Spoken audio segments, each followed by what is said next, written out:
And we know that we are here to feed upon the Word of God.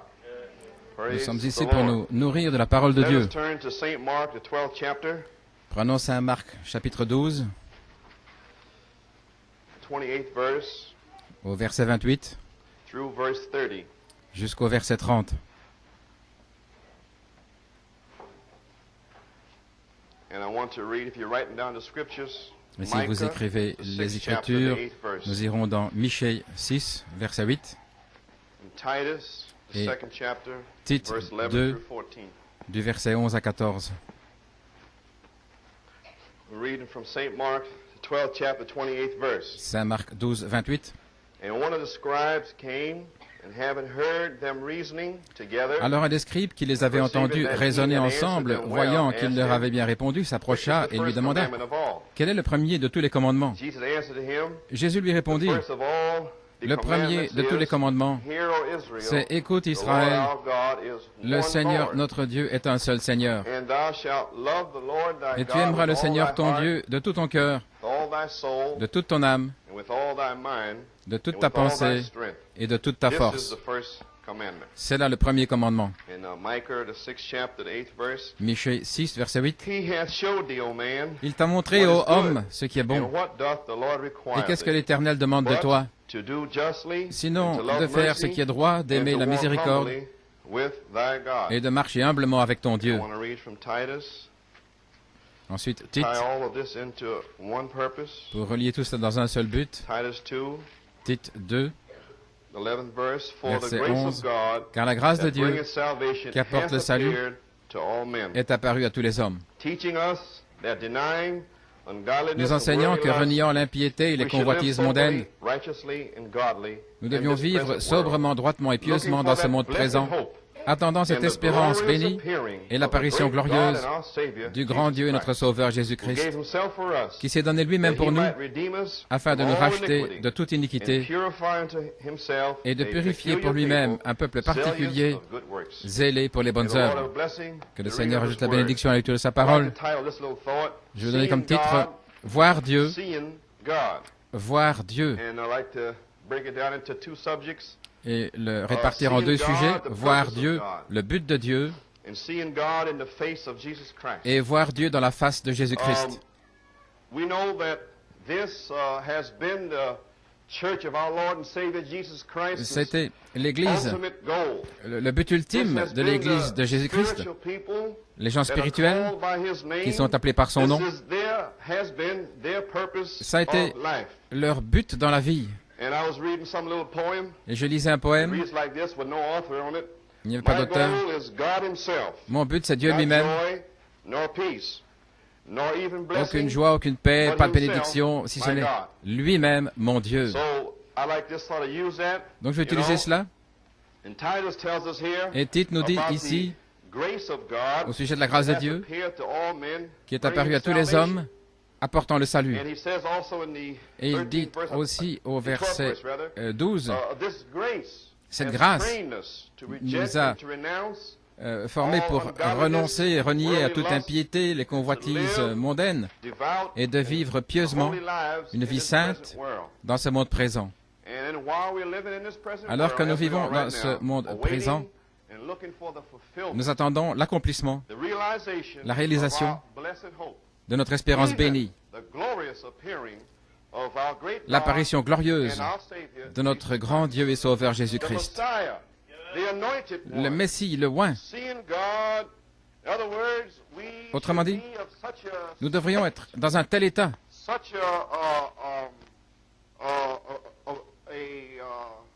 I should say, in a sphere je dirais dans une that sphère we are hymning with God, où nous sommes dans une étreinte avec Dieu, étant honnêtes Word of God. vis-à-vis de la parole de Dieu, We're believing, we're trusting, en croyant, en faisant confiance, dans l'attente, dans un vif désir de voir Dieu. nothing else will suffice. Rien d'autre ne nous satisfera. Even as I believe it was one of these Même comme l'un de disciples, ses disciples, Thomas je said, crois, Thomas, qui avait dit, show us God, and that will montre-nous suffice Dieu us. et cela nous You suffira. see me, you see God. Quand vous me voyez, vous voyez Dieu. Amen. And so now, seeing God is the Voir purpose Dieu of life. est le but de la vie. Many think that they Beaucoup can pensent gain this prize pouvoir gagner ce prix through money par l'argent, ou la réputation, ou une position, ou quoi encore ici dans le monde, ou en se réjouissant des plaisirs, ou des convoitises mondaines, en pensant qu'en faisant ces choses, et trouver des amis, qu'ils pourraient vraiment être satisfaits. Nous ne pouvons pas être vraiment satisfaits ainsi. Il n'y a qu'une seule satisfaction. Jésus-Christ est notre satisfaction. Nous voyons dans le psaume 42, en parlant de David ici, qui avait son cœur ouvert au Seigneur, et je crois qu'il exprimait ici ce qu'il avait dans son cœur. Comme un cerf brame après les courants d'eau, ainsi mon âme crie après toi, ô Dieu. Mon âme a soif de Dieu, du Dieu vivant. Quand viendrai-je et paraîtrai-je devant Dieu? Mes larmes ont été mon pain jour et nuit, quand on me disait tout le jour, où est ton Dieu? C'est ainsi que nous devrions être. C'est dans cet état que nous devrions être, en cherchant Dieu continuellement. Il a été dit qu'il y a un espace vide formé pour Dieu dans le cœur de l'homme. Et aussi on dit qu'il y a un espace vide formé pour l'homme dans le cœur de Dieu. Gloire à Dieu. Dans cet espace vide formé pour Dieu, il y a quelque chose que Dieu a mis dans nos cœurs qui nous fait gémir et désirer ardemment que cet espace vide soit rempli. Il n'y a qu'une seule personne qui puisse remplir cet espace, c'est Jésus-Christ de Nazareth. C'est le seul. Dans la compréhension du triple mystère de Dieu, Dieu avait cette révélation cachée dans son cœur, dans sa pensée, avant la fondation du monde, que Dieu aurait la prééminence en Christ et que Christ aurait la prééminence dans l'épouse, pour nous restaurer en Éden, pour nous ramener dans un état parfait où Dieu marchait avec l'homme sur la terre, dans la fraîcheur du soir, où Dieu avait communion avec sa création et où la création comprenait et où tout leur désir était de se soumettre à ce grand Dieu dans le jardin d'Éden. Mais cet état de bénédiction a été brisé par le péché. Et depuis lors, il y a un espace vide formé pour l'homme dans le cœur de Dieu.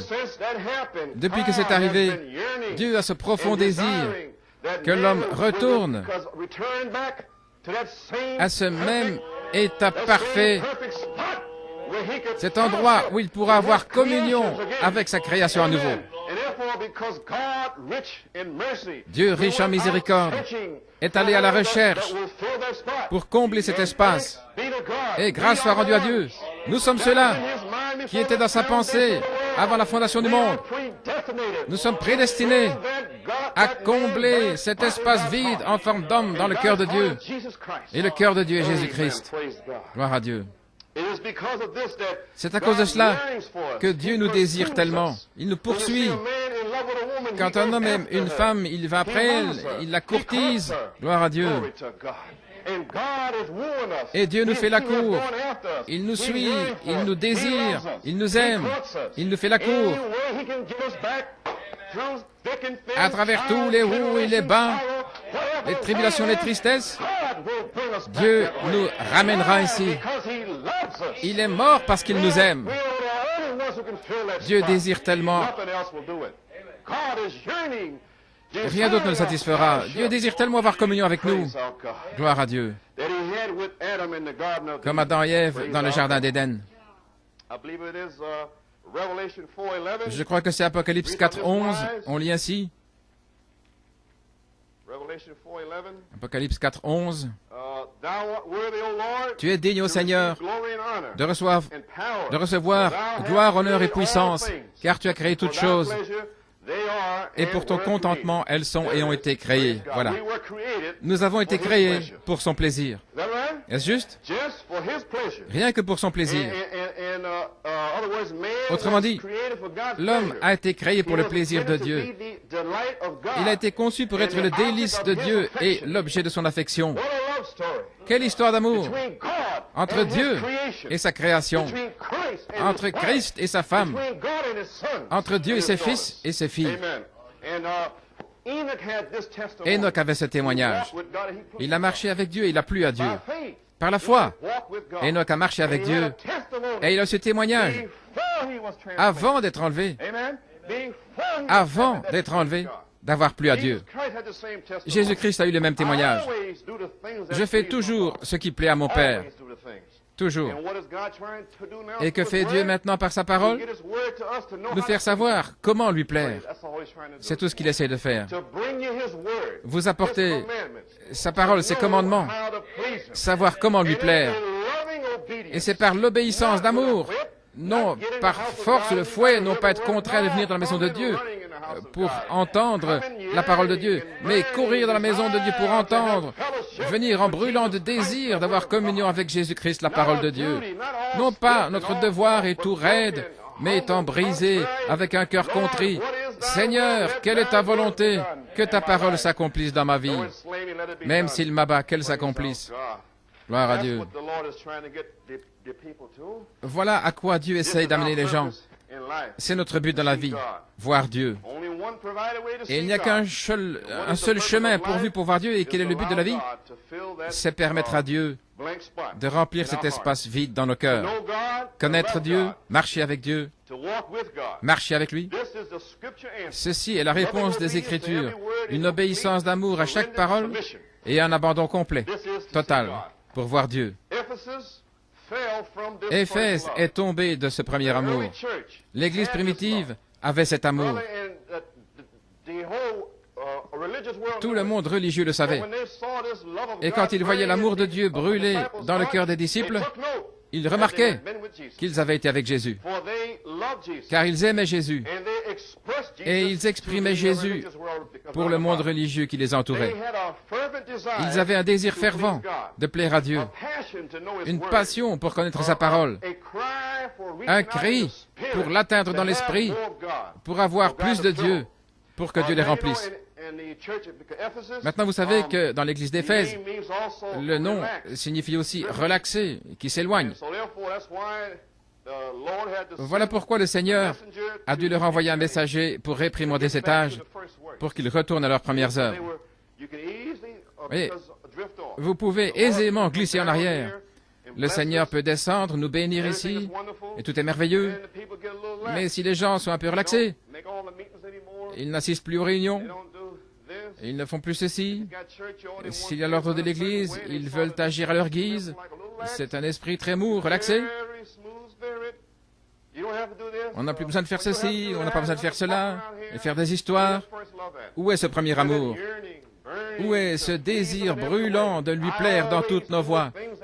Je fais toujours ce qui plaît au Père. Où est cet amour? L'amour de beaucoup se refroidira. Ce sera juste du formalisme. Mais Jean avait compris ce que c'était d'aimer Dieu. L'apôtre Jean, dans 1 Jean 5, pas besoin d'aller le voir, mais écoutez, l'amour de Dieu consiste à garder ses commandements. C'est ça l'amour de Dieu. Nous pouvons avoir une réunion formidable ici. Nous pouvons louer Dieu, nous pouvons chanter les chants de Sion. Mais alors, que se passe-t-il quand vous sortez? Voyez, si vous êtes dans cette parole, si vous marchez dedans, si vous vivez dedans, voyez, si vous marchez de manière contraire, et si vous marchez de manière contraire, c'est l'amour de Dieu envers nous, afin que nous retournions à notre premier amour. Repentez-vous, dit-il, et revenez.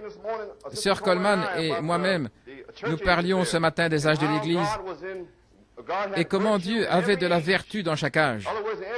Autrement dit, dans chaque âge, il traitait avec l'Église. Parce que là, vous pouviez recevoir de la vertu. Mais dans cet âge-ci, il n'y a rien. Pauvres, misérables, aveugles et nus, et ils ne le savent pas. Ils ne veulent pas du tout de la vertu. Voilà pourquoi quelqu'un devait venir avec la vertu. Et la vertu, c'est l'énergie spirituelle. Et l'énergie spirituelle, c'est la parole de Dieu.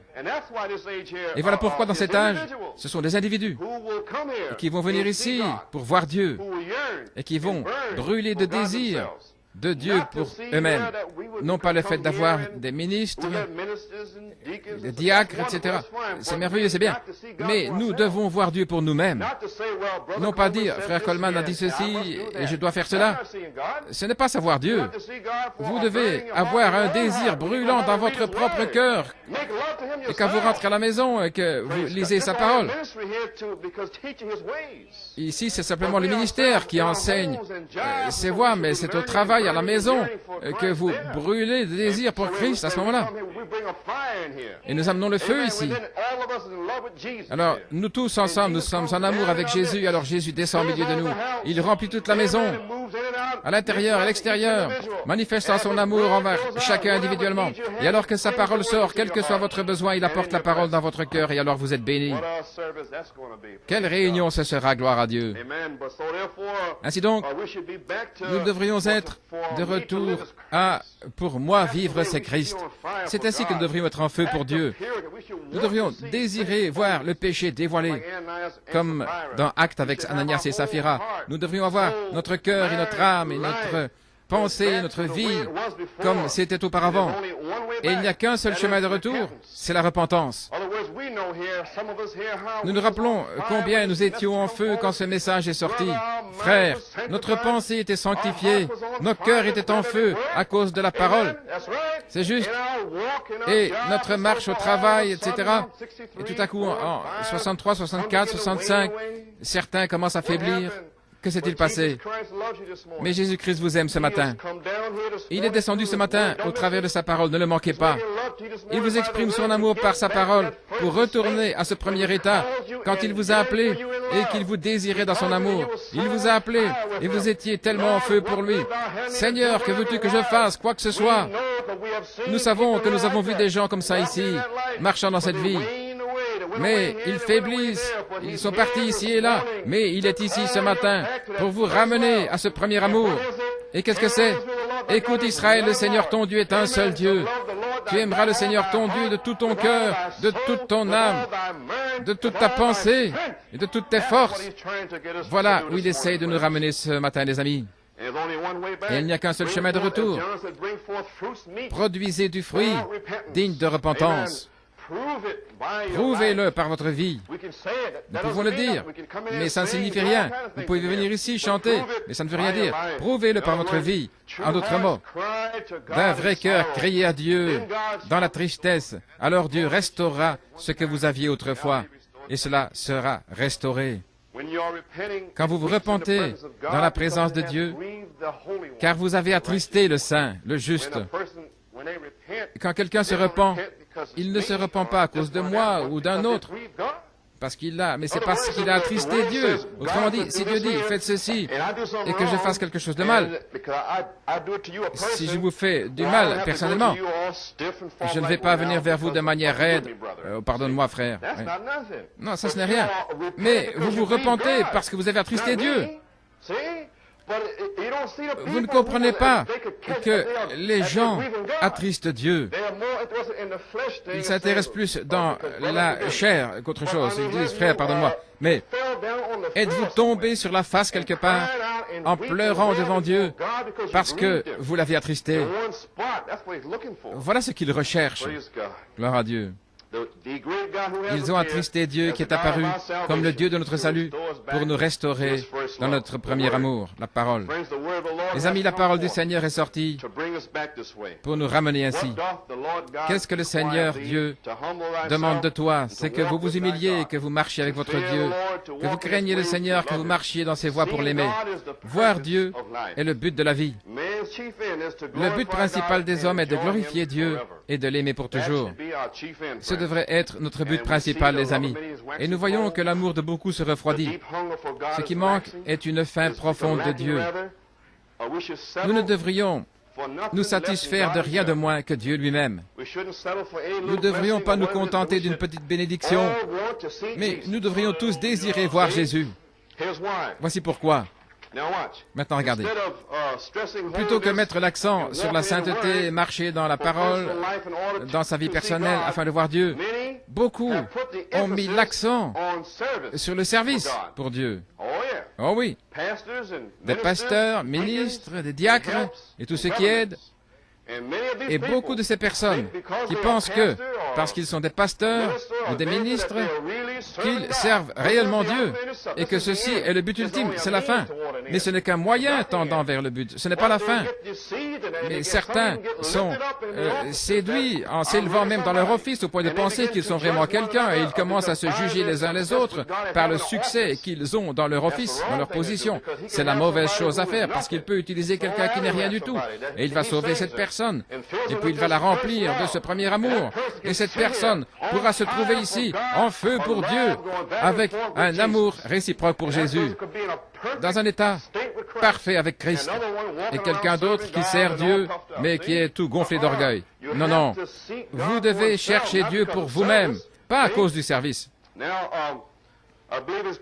Je crois que Proverbe 27:6 dit « Les blessures d'un ami prouvent sa fidélité, mais les baisers d'un ennemi sont trompeurs. » Paul a donné l'illustration de la première partie quand il a repris Pierre, car Pierre était à blâmer, il usait de dissimulation. Pierre devait être repris devant tous et Paul lui a dit en face, il lui a dit en face ce qu'il était en train de faire, voyez-vous. C'est pourquoi le Proverbe 27 dit que les blessures d'un ami prouvent sa fidélité. Il est bon d'être blessé face à face. Seul un ami vous blessera avec la parole, car les baisers d'un ennemi sont trompeurs. Et Judas a accompli cette partie-là parce qu'il a embrassé le Seigneur. Alléluia, je t'aime. Mais il était trompeur. Ainsi, le Seigneur Jésus-Christ peut vous blesser un petit peu, mais il est fidèle. Gloire à Dieu. Ainsi, je préfère être honnête avec vous, et c'est ce que j'ai toujours essayé de faire. Je sais que j'en ai blessé plusieurs ici. Gloire à Dieu. Mais il y a quelqu'un qui est là pour guérir ces blessures. Le Saint-Esprit guérit ces blessures. Mais je préfère vous le dire en face, d'ici, plutôt que dans votre dos. Mais je vais aller vers vous et vous dire exactement comment vous marchez. Et cela pourrait vous écorcher. Amen. Mais ça vous fera du bien. Gloire à Dieu, voyez-vous. Plutôt que vous dire que tout va bien. Si vous agissez mal et que je vous dise, eh bien, sœur, tout va bien, quelque chose de gentil et de doux, voyez-vous, ça c'est un baiser du diable. Et puis moi je prophétiserai quelque chose de doux, mais un homme de Dieu doit vous dire la parole de Dieu.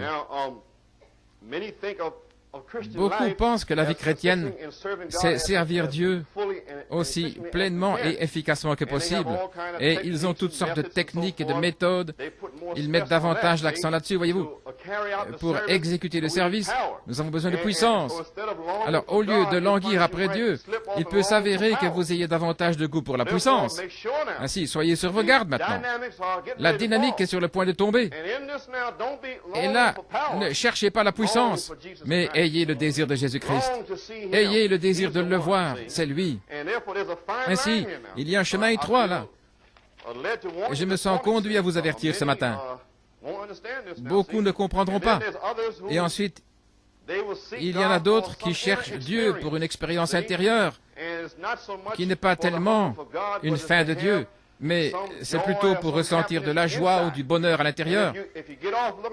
Et si vous penchez de ce côté-là, vous allez aller vers ce ministre-ci, et puis vous irez ici, vous chercherez ce quelque chose, vous irez en Arizona, vous irez en Indiana, vous allez ici, vous allez là, en cherchant ça, plutôt que de le chercher, lui. Oui. Vous cherchez une certaine expérience pour vous sentir bien, mais nous devrions chercher Jésus-Christ. Voyez-vous. Ainsi donc, ces deux chemins tombent à court par rapport au but ultime qui est de voir Dieu et de l'apprécier pour toujours. Gloire à Dieu. Ainsi, nous voyons que cette vision de la vie que nous devrions avoir est une vision centrée sur Dieu. C'est la relation originale qu'Adam avait avec Dieu. Adam savait qu'il avait été créé pour être les délices de Dieu. Et tout ce qui lui importait était de répondre à cette affection divine. C'est tout. Vivre pour lui, faire sa volonté. Et c'était une joie continuelle pour Adam de se soumettre jusqu'à ce que le péché entre. Adam ne faisait rien de manière indépendante de Dieu. C'est là que se trouve le secret. Alors qu'il vivait en soumission à Dieu, maintenant regardez, tous les besoins de la nature humaine étaient satisfaits. Aussi longtemps qu'il était dans la soumission envers Christ, Dieu pourvoyait à chaque besoin de sa nature humaine. C'est une déclaration puissante. Quelqu'un disait que dans un mouvement parfait cyclique, la puissance et la joie descendaient de Dieu vers l'homme sous la forme de dons, de grâce, et retournaient de l'homme vers Dieu sous la forme d'un amour obéissant et d'une adoration extatique. Gloire à Dieu. Ceci est la chose ultime pour l'épouse. Nous sommes ici pour mettre l'emphase sur le fait d'être en amour avec Jésus plutôt que faire. Beaucoup veulent faire quelque chose pour le Seigneur. Et Dieu essaie de nous faire tenir tranquilles et de nous attendre au Seigneur. Marthe faisait quelque chose. Elle était très diligente, zélée, en service. Elle était très occupée autour de la table. Et Marie était à ses pieds, en train d'adorer son Seigneur. J'espère que vous le voyez, les amis. Maintenant, pour Marthe, c'était correct. Elle était en service. Mais la première chose était d'avoir ce désir brûlant d'être simplement avec le Seigneur, avec lui, de le voir. Gloire à Dieu. Quand nous pourrons comprendre cela, il viendra alors ce que j'appellerais une libération de la tension. Beaucoup sont tendus et nerveux et excités. Est-ce que j'ai bien agi aujourd'hui? Ce n'est pas ainsi que Dieu veut traiter avec nous. Oui. Il veut que vous vous relaxiez. Maintenant, voici pourquoi. La situation sera la même situation. Mais s'il peut faire en sorte que nous soyons relaxés, les choses changeront. Si la communion avec Dieu est ce qui nous préoccupe en premier lieu, alors nous aurons communion avec Dieu. Et alors, ça, c'est ce qui nous concerne, avoir communion avec Jésus-Christ, la parole. Alors, dans la cuisine, vous pourrez avoir la joie. Au travail, vous pouvez avoir de la joie et de la communion. Dans la maladie, vous pouvez avoir communion avec Christ, parce que la parole dit que dans la souffrance, vous pouvez aussi être en communion avec lui. Et dans toutes sortes d'épreuves, si vous désirez seulement de voir Dieu, vous le verrez en toutes choses. Alors, vous pourrez être satisfait. Alors, cette portion sera à vous. Et vous ne serez plus inquiet en courant de gauche à droite, mais vous serez dans le calme, parce que vous êtes heureux d'avoir communion avec Jésus-Christ. Gloire à Dieu. Alors, quelle que soit la chose qui traverse notre sentier, que ce soit douloureux ou trivial, ce ne sera rien. Si c'est ainsi que mon Seigneur veut que j'ai communion avec lui, je le ferai pour la gloire de Dieu. Gloire à Dieu.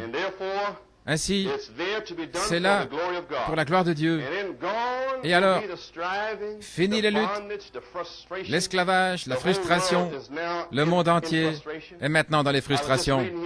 Je lisais l'autre jour dans le nouveau magazine Look, je lisais samedi ce magazine qui va sortir la semaine prochaine, qu'un grand réveil a commencé en Californie et des milliers viennent à Jésus-Christ.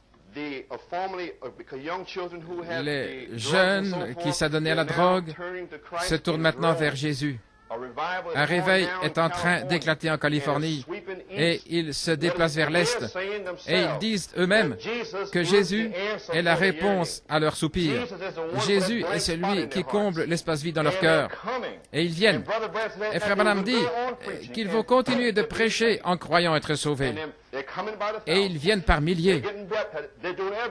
Ils sont baptisés et tout. Et pensez que nous qui ne sommes rien, n'ayant rien de bon en nous-mêmes, il est descendu ici au temps du soir et il nous a fait sortir pour nous donner la véritable communion avec lui, la parole de Dieu. Et ceux-ci, là, luttent dans les frustrations et tout, et ils désirent et ils ne reçoivent pas la chose. Et nous sommes assis ici et nous le recevons. Pensez à cela maintenant. Le président Nixon, qui amène sa révolution avec un programme en 6 points. Je viens de le lire dans le Times de ce matin où il va aller dans 4 régions différentes de ce pays et prêcher son évangile, de redonner le pouvoir aux gens. Vous devez certainement savoir ce que ça veut dire. Donner le pouvoir de la nation la plus puissante sur la terre, la plus grande nation sur la terre en termes de puissance, c'est l'Amérique ici. N'est-ce pas vrai? Eh bien, Nixon veut donner la puissance à tous ces petits groupes dans le pays. Donnez, partagez les revenus. L'argent est leur pouvoir. Qu'en est-il de notre Christ? Il a choisi cette nation pour apporter sa puissance, sa parole. Il est presque temps qu'il partage sa puissance également. Nous parlons de la puissance de la pierre de fer. Et même ses auxiliaires à la Maison-Blanche doivent parcourir ce pays en commençant ici pour prêcher cet évangile. Aller voir les maires et les gouverneurs, s'asseoir avec eux dans des réunions et leur expliquer qu'ils doivent se tenir derrière leurs sénateurs pour voter pour ces choses. Mais voilà. Qu'en est-il de l'union fédérale avec les groupes d'église? Ils font la même chose et très bientôt vous allez voir leurs revenus se connecter avec l'église. C'est juste, vous le verrez. Et maintenant, au milieu de tout ça, voici Jésus-Christ qui est à notre poursuite pour revenir à lui et être restauré. Voilà ce qu'il est en train de faire. C'est parce qu'il nous aime, car nous sommes la prunelle de ses yeux. Il y a un endroit dans le cœur de Dieu et il ne s'arrêtera pas. Il est sans relâche pour nous attirer à lui et peu importe comment il doit le faire, il le fera. Ainsi, nous sommes cette semence prédestinée. Et si nous ne voulons pas marcher avec lui de notre propre choix, alors il permet à des tristesses, des souffrances, des épreuves de venir sur nous avec des douleurs et des échecs, afin que dans notre besoin, nous découvrions notre besoin de lui. Vous avez entendu ce que j'ai dit? Nos plans sont tout détruits, nous voulons faire ceci et quelque chose arrive. Et alors nous découvrons que nous ne sommes pas si forts et nous sommes dégonflés. Nous sommes dégonflés. Et alors dans ce besoin, nous le trouvons. C'est tout ce qu'il veut faire. Avoir communion avec nous. Il doit le faire ainsi. Voyez-vous les amis? Voyez-vous ce qu'il fait? Dans notre besoin, nous allons découvrir notre besoin de lui. Mais cette souffrance n'est pas pour nous faire du mal, mais elle est sainte. Il ne le fait qu'avec une seule intention, c'est de nous restaurer dans ce premier état qu'il avait avec Adam dans le jardin d'Éden, afin que Christ ait la prééminence dans l'épouse pour nous restaurer en Éden. C'est l'amour de Dieu qui nous humilie et nous tire dans un endroit de repentance vers Dieu. Christ aujourd'hui essaie de nous conduire dans un état d'absolue dépendance de lui. Voici pourquoi. Voir Dieu, c'est l'appréhender comme pourvoyeur de nos besoins présents. Et en croyant, nous nous emparons de lui en tant que tel. Maintenant, tout ce qui est arrivé cette année passée, cela arrive où nous devons être dépouillés de ce monde. Et ce message ce matin, son but, c'est que nous puissions nous élever un peu plus haut et voir que nous devons être dépouillés au point de ne pas pouvoir nous tourner vers qui que ce soit dans le monde. Nous ne pouvons nous tourner que vers lui. Il est notre besoin. Et si nous pouvons finalement réaliser, à travers la maladie, la tristesse, les épreuves, les tribulations, Seigneur, mon Seigneur et mon Dieu, quand nous pouvons finalement atteindre cet endroit, alors regardez le troisième pôle. Parce qu'alors il va marcher avec nous, il va nous parler, il va nous nourrir, il va nous conduire pour sortir d'ici. Mais il doit nous conduire à un endroit où le service ou une expérience intérieure ne signifie rien. Voir Dieu, c'est le but de la vie. Voilà ce qu'il essaie de nous amener. Et j'espère ce matin que vous pouvez comprendre cela. C'est pourquoi le Seigneur Jésus se laisse toujours voir par les yeux du besoin. Si nous reconnaissons que nous ne sommes rien et que nous avons vraiment besoin de lui et que nous confessons nos péchés, alors il est prêt et désireux de nous pardonner. Mais nous devons être des gens nécessiteux. C'est ainsi qu'il se fait connaître. Nous sommes faibles et pécheurs. Le Saint-Esprit trouve cette délice à nous montrer le cœur du Seigneur Jésus comme pourvoyeur de nos besoins, si nous sommes désireux de venir au Seigneur. Alors voir Jésus est tout ce dont nous avons besoin et nous nous approprions la parole pour elle-même. Et alors, ce ne sont plus des luttes. Ce ne sont plus des efforts. Nous voyons vraiment que Jésus est celui-là. Il y a des jeunes gens qui sont en train de le voir maintenant. Et ils ont laissé leur famille. Ils ne se soucient pas du travail ou de rien. Ils veulent avoir un réveil maintenant, en voyant Jésus comme leur besoin. Ils ont essayé la drogue, le sexe, ils ont essayé tout ce qui est concevable. Et cela n'a donné aucune satisfaction. Et ce n'est pas possible, car Dieu seul peut satisfaire. Et pensez que nous sommes élus pour combler cet espace vide réservé pour l'homme dans le cœur de Dieu. C'est l'épouse. Pensez à ces choses, ces amis. Ce matin, les amis. Gloire à notre Dieu. Jésus est tout ce dont nous avons besoin. Il est tout. C'est juste. Nous n'avons besoin de rien d'autre en dehors de Jésus-Christ. Si nous pouvons avoir cette vision de Christ étant notre besoin, la gloire de Dieu, 2 Corinthiens 4, 6, la gloire de Dieu resplendit sur le visage de Jésus-Christ. Alors que nous contemplons son visage, alors brille dans nos cœurs la lumière de la connaissance de la gloire de Dieu, que nous ne pouvons voir nulle part ailleurs. Nulle part ailleurs, vous ne pourrez voir la lumière de la connaissance de la gloire de Dieu en dehors de la face de Jésus-Christ. Ne cherchez pas les choses cachées, les choses secrètes que le Seigneur pourrait vous donner dans une grande expérience. Non, non, ne recherchez pas ces choses-là. Cherchez Jésus-Christ, car Dieu a dit, il s'est manifesté lui-même en Jésus-Christ. Ainsi, nous n'avons pas à regarder ailleurs. En lui, je suis celui qui suis. En lui, vous trouverez tout ce qu'il exige. Tout ce qu'il demande de vous, c'est d'être en Christ. Alors, allez vers lui et vous trouverez ce que j'exige et ce dont vous avez besoin. C'est en Jésus-Christ. Nulle part ailleurs, ni dans le ciel, ni sur la terre, si ce n'est en Jésus-Christ. C'est lui. Que recevons-nous quand nous contemplons la face de Jésus-Christ? Nous ne voyons pas seulement la lumière de la connaissance de Dieu, mais aussi la lumière de la connaissance de la gloire de Dieu dans la face de Jésus-Christ. Maintenant, regardez. La face de Christ est ce qui rend Dieu glorieux. Sa face. La gloire de Dieu resplendit sur la face de Jésus-Christ. Maintenant, regardez. Sa face révèle la gloire de Dieu. Mais c'est un visage qui a souffert, sur qui on a craché et défiguré par la malice des hommes. Pensez-y maintenant. Ça devient profond. Pouvons-nous lire les Écritures? Relaxez-vous, les amis. Jésus-Christ vous aime. Vous êtes très tendus ce matin.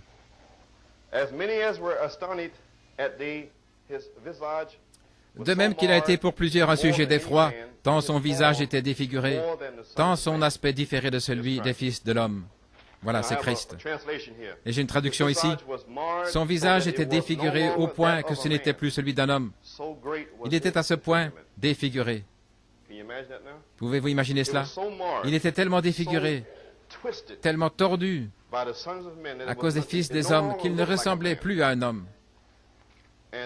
Et ceci, c'était la gloire de Dieu dans son visage. La gloire de Dieu était dans la face de Jésus-Christ.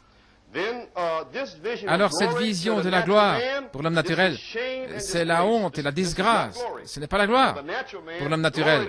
La gloire, c'est d'être président de General Motors ou quelque chose, ou un grand homme régnant sur d'autres pour être exalté. C'est sa gloire, c'est leur idée de la gloire. Mais ce n'est pas ainsi avec Christ. En Christ, c'est le contraire. Ce n'est pas tellement sa capacité à s'exalter et humilier d'autres, mais c'est sa volonté de s'humilier lui-même pour le bénéfice des hommes. Oui. Pas tellement dans une puissante démonstration de puissance pour mettre en pièces ceux qui lui font opposition, mais plutôt cacher cette puissance et montrer la grâce envers ceux qui ne le méritent pas. Quand ils se tournent vers lui dans la repentance. Maintenant, je vais vous lire.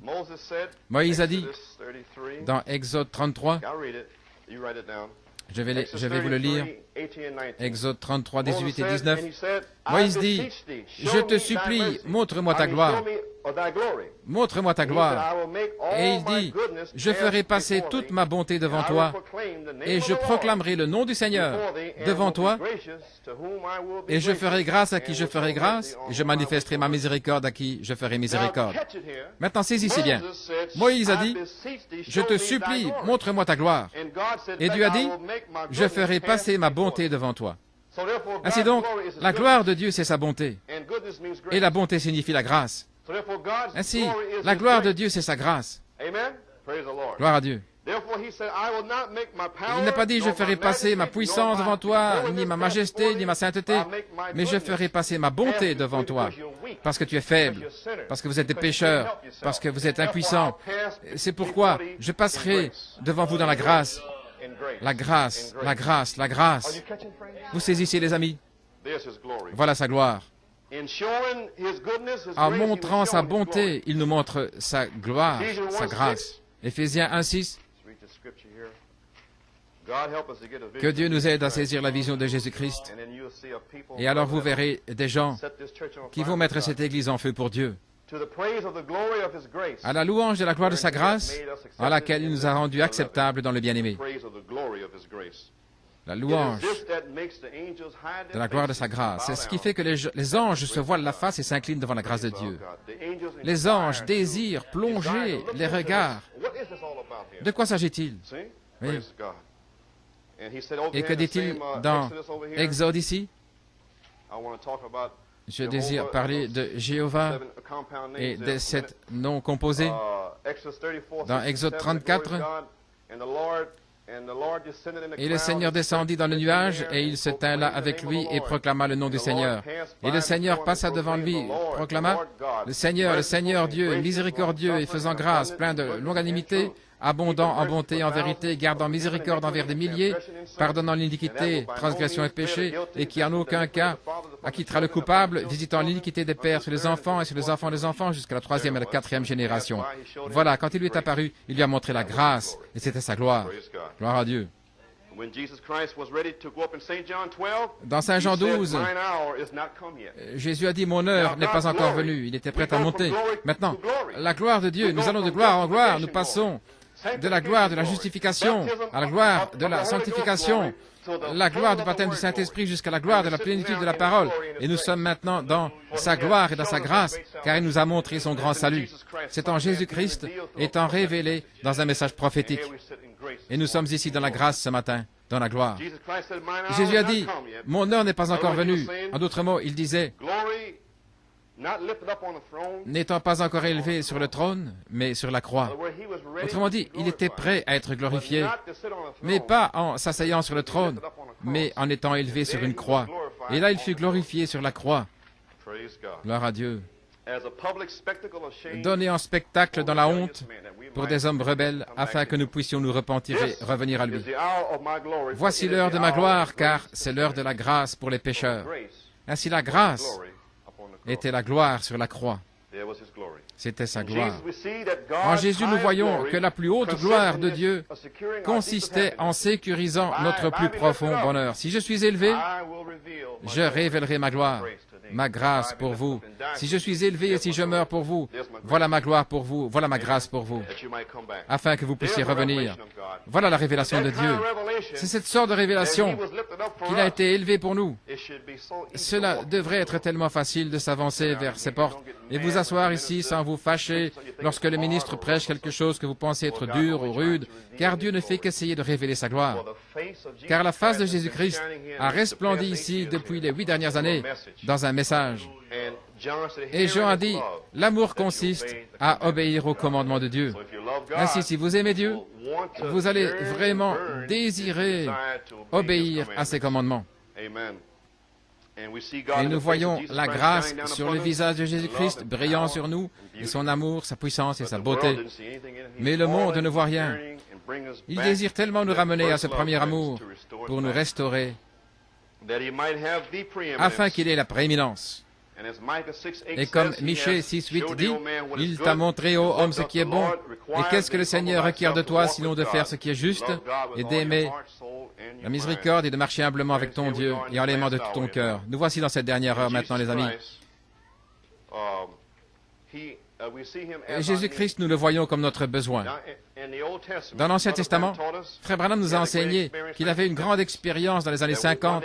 Un jour, qu'il était à la chasse à l'écureuil, le Seigneur est descendu et lui a dit, « Lève-toi !» Il lui a parlé, lui disant, « Jéhovah de l'Ancien Testament et Jésus du Nouveau Testament. » Maintenant, revenons en arrière. Dieu est apparu à Abraham, je veux dire Moïse, et lui a dit, « Je suis. » Il a dit, quel est ton nom? Il l'a appelé depuis la colonne de feu ardente en lui disant, mon nom est je suis. Si les gens me demandent quel est ton nom, que devrais-je leur dire? Dis-leur, je suis celui qui suis. Maintenant, je suis celui qui suis, ce n'est pas complet, car il n'y a pas d'objet. Je suis, mais je suis quoi? Mais si vous recevez la révélation d'un Jéhovah personnel en tant que je suis, c'est je suis ce dont tu as besoin. Amen. Alors, c'est Jéhovah, je suis. Le Seigneur ton Dieu est ton sacrifice. Je suis ta bannière. Je suis ton consolateur, ton guérisseur, ou quoi encore. Je suis. Mais à moins de saisir la révélation, je suis celui qui suis. 7 noms composés. Jéhovah Rapha, Nissi, et ainsi de suite. Jéhovah Shalom.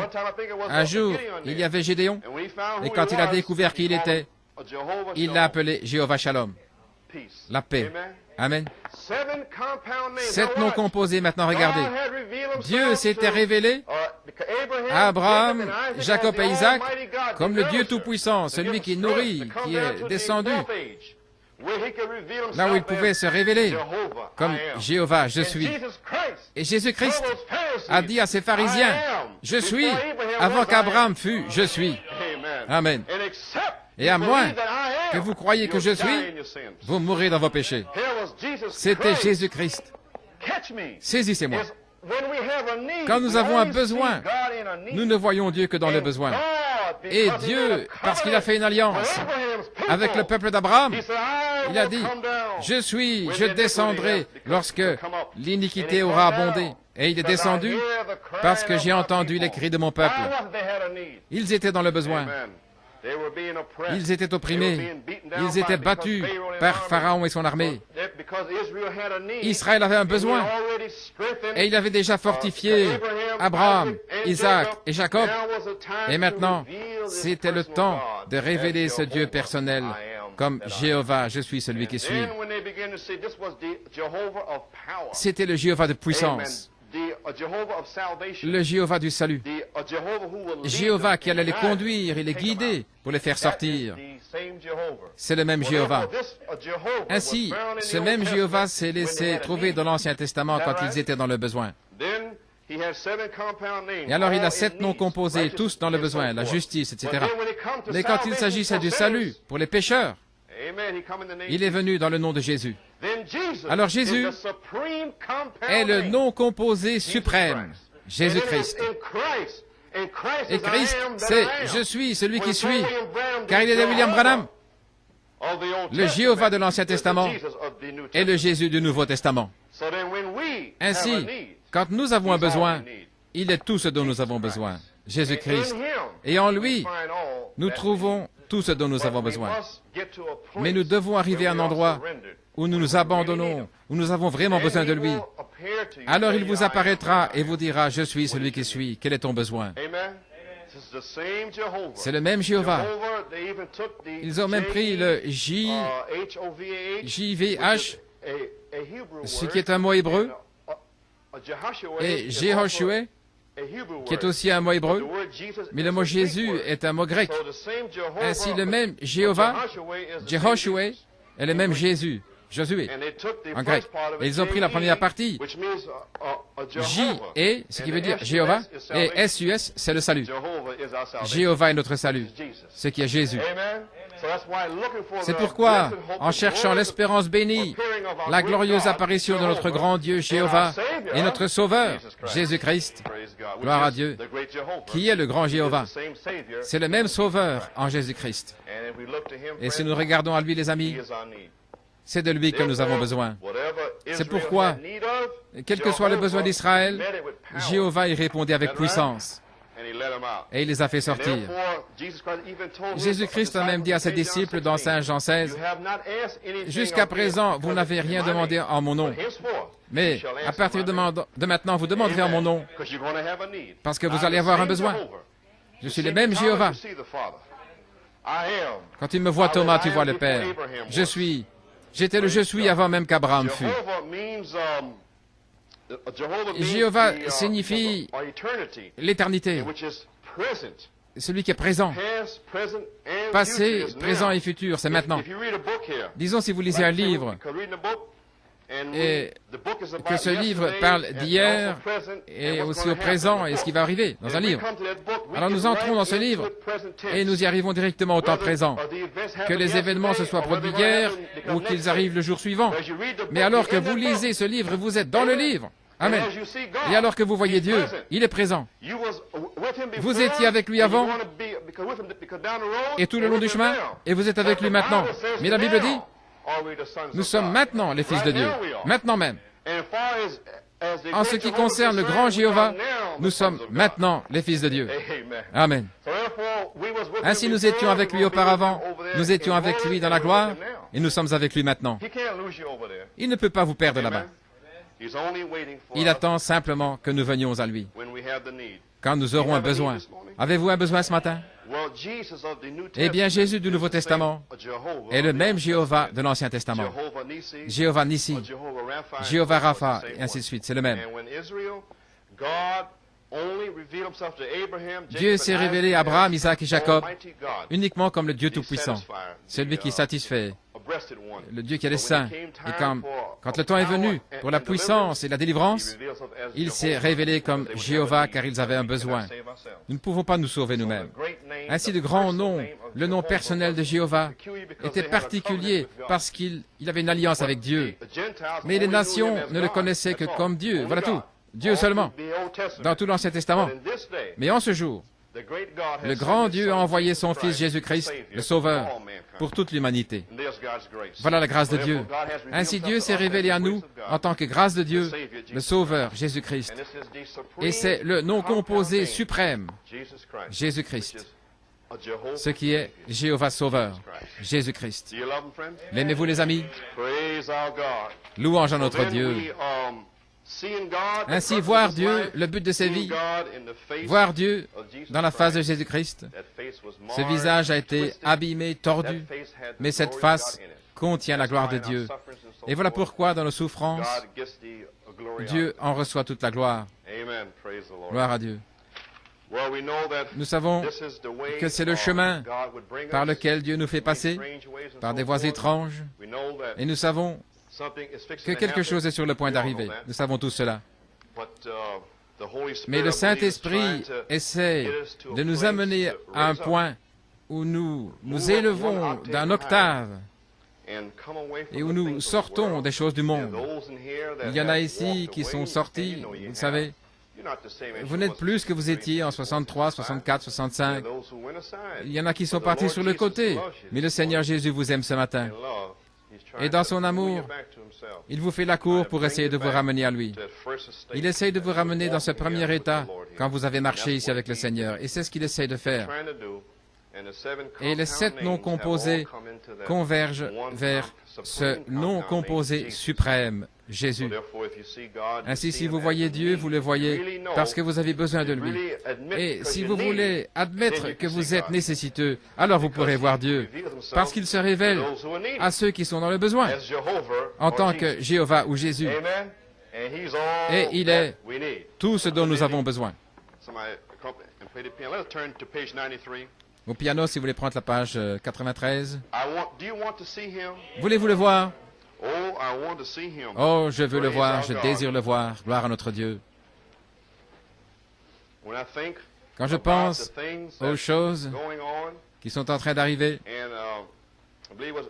et je pense que c'est Frère Branham qui disait, à la page 66, dans les 7 âges de l'Église, alors qu'il étudiait les Écritures et priait en s'attendant à Dieu avant d'entrer dans les âges de l'Église, le Seigneur lui avait révélé, Hébreux 13:8, que ceci était la clé de voûte de la Bible.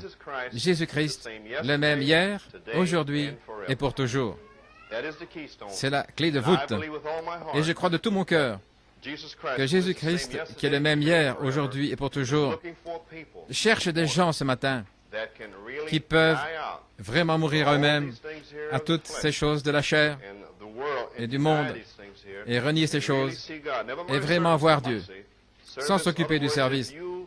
Autrement dit, si vous pouvez trouver la réponse à la vie en Christ, la parole, vous pouvez vous trouver dans l'endroit le plus obscur de ce globe. Mais si vous avez la réponse au problème de ce jour, le monde viendra à votre porte pour trouver la réponse. C'est absolument vrai. Et si vous l'avez, car le monde est venu à la porte de William Branham, par téléphone, par avion, par bus, en voiture. Ils étaient sur le sentier menant à sa porte, car il avait la chose. Il avait Christ. Et bien souvent, je connais les Écritures, mais je connais l'auteur. Amen. Je connais l'auteur. Oui. Beaucoup prennent la Bible d'une manière académique. Ils connaissent les Écritures, ils connaissent ceci, ils connaissent cela, mais connaissent-ils l'auteur? C'est la chose. Et William Branham connaissait l'auteur, car il désirait avoir communion avec Dieu pour toujours.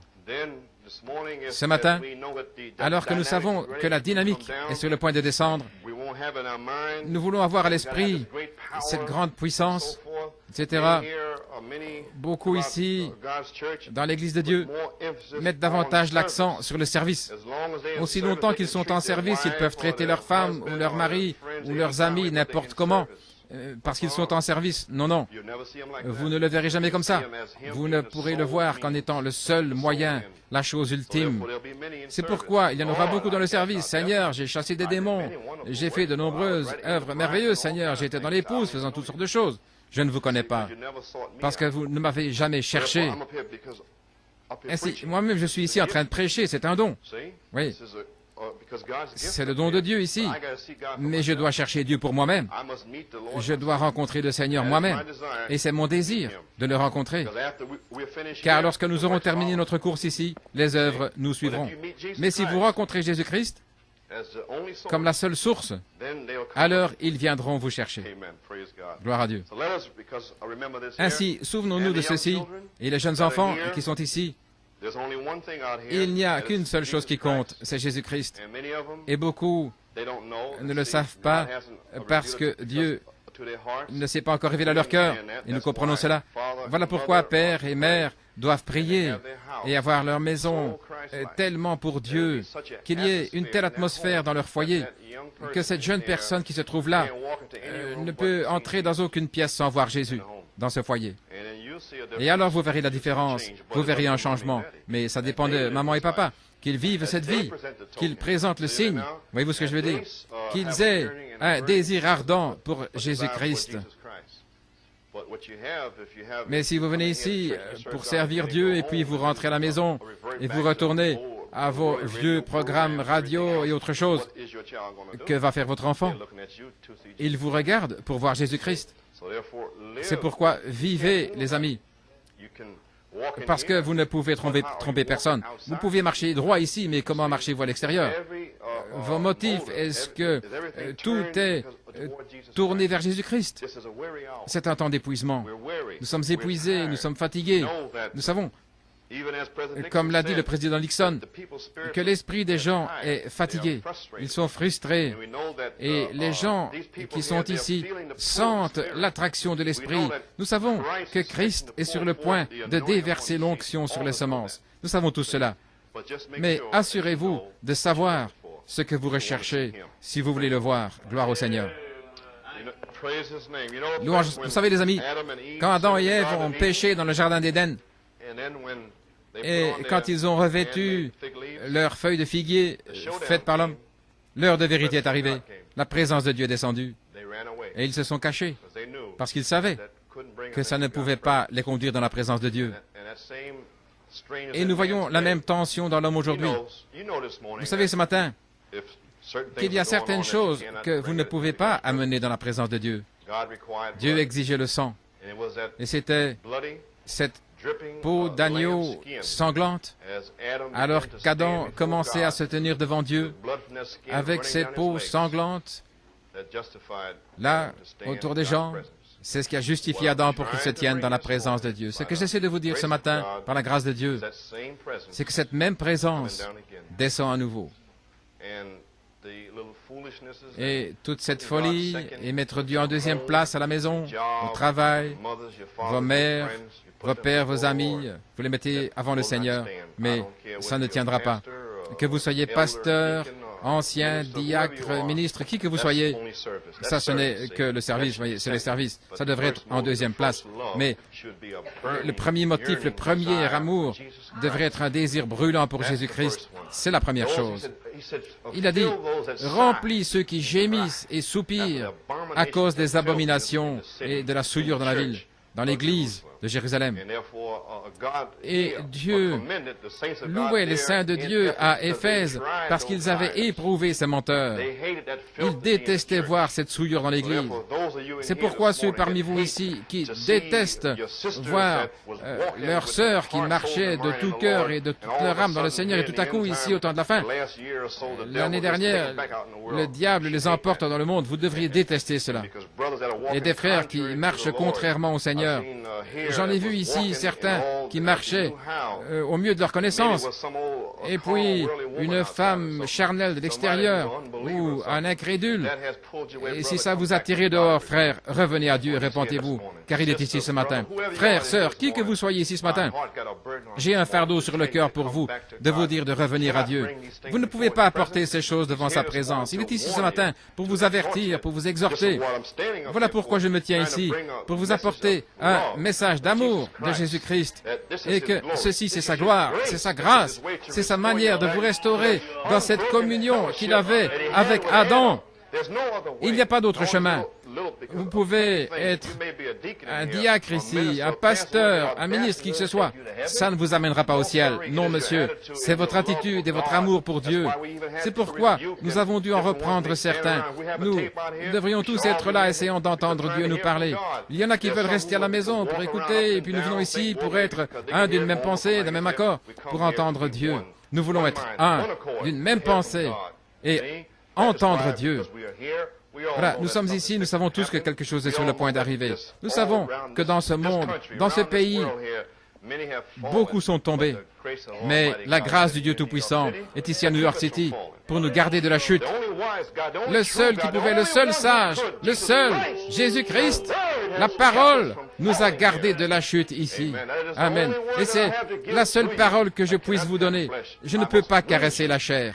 Je dois vous avertir. Je suis obligé de vous avertir. Je suis votre ami, vous m'appelez ami, et je vous apporte la parole. Je vous avertis profondément avec la parole. Et la même épée qui va pénétrer va guérir en sortant. Ainsi, les amis, je m'écris et je vous supplie ce matin, retournez à votre premier amour, Jésus-Christ, à la manière dont il a rempli votre pensée en 63, 64, 65, et vos cœurs et vos âmes. Et certains sont partis, et le monde s'est glissé, et peut-être vous qui êtes en service, vous faites ceci, vous faites cela, peu importe que ce soit des bandes ou des brochures, quoi que ce soit, ça ne signifie rien pour Dieu. Soyez en feu pour Dieu. Et alors vous verrez une église qui va retourner New York sans dessus-dessous. S'il peut faire en sorte que chacun ici, vos familles, vos foyers, prient et cherchent Dieu, vous verrez vos enfants faire demi-tour et se tourner vers Dieu. Et aussi votre famille. Nettoyez vos maisons. Faites sortir la souillure de vos maisons. Et préparez le chemin pour la venue du Seigneur, car il vient, les amis. C'est mon fardeau ce matin de vous le dire. Et même s'il doit vous faire passer par la maladie, les épreuves, quoi que ce soit, vous savez ce que Dieu est en train de faire. Il vous révèle des choses parce qu'il vous aime. Il n'a pas besoin de nous dire quoi que ce soit. Il ne doit même pas nous révéler un seul péché. Parce qu'il marche dans l'aveuglement, les aveugles qui conduisent des aveugles. Mais c'est parce qu'il nous aime. Jésus-Christ, Jéhovah suprême de l'Ancien Testament, Jésus du Nouveau Testament. Il se tient ici. Avez-vous un besoin ce matin? Jésus peut répondre à chaque besoin. Il est tous les 7 noms composés en un seul, Jésus. Il est le grand Dieu, notre Sauveur, Jésus-Christ, et il rencontrera chaque besoin, et il le fera, car ce monde va vous presser au point de vous faire sortir d'ici. La pression nous fera sortir du monde, vous le verrez. Ainsi, l'heure est tardive, les amis. Soyons zélés pour Dieu, et revenons à notre premier amour. L'aimez-vous? Gloire à notre Dieu.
Thank you, Lord. Hallelujah, hallelujah, hallelujah. Hallelujah, hallelujah, hallelujah. Hallelujah, hallelujah. Praise God. Yes, Lord. Shall we stand? Amen. Let us go to our homes and come back tonight to drink from that fountain from the Lord. Shall we bow our heads? Brother Kirk, would you ask God's blessing upon his people?